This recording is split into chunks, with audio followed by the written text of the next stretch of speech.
connaît pas la personne, tu ne sais pas il est qui, il t'appelle, qu'est-ce que tu dois faire? Oui? Tu dois l'ignorer. Il y a parfois que les droits des enfants sont violés. Certes, les droits sont violés, mais aussi il faudrait que nous sensibilisons les enfants par rapport à un cas qui récemment a bouleversé la communauté de Bignona. C'est le cas du vol d'enfants. Il y a eu 2 enfants qui ont disparu et au finish, on les a retrouvés vraiment dans une situation où on n'a fait que retrouver les restes mortels de ces enfants.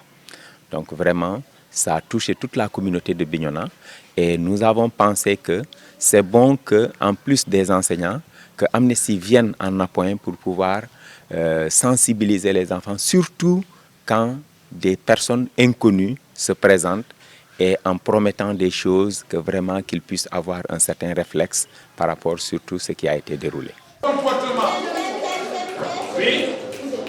Oui. Donc ce sont les enfants même qui nous ont dit, quand on leur a posé la question, si une personne inconnue se présente, veut vous donner de l'argent ou bien veut vous inviter à aller à la boutique ou quelque part avec elle, qu'est-ce que vous devez faire?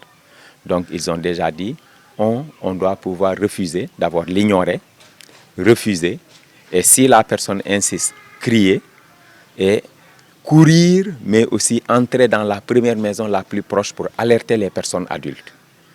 Mais aussi, ailleurs, des enfants nous ont dit, si nous voyons une personne dans l'établissement qui vient parler à d'autres enfants, même si la personne ne parle pas à nous, mais si elle vient parler à d'autres enfants, il y a le maître de service, mais aussi il y a les enseignants, on va directement informer les enseignants. Maintenant, quand on leur a posé la question à la maison, qu'est-ce que vous devez faire?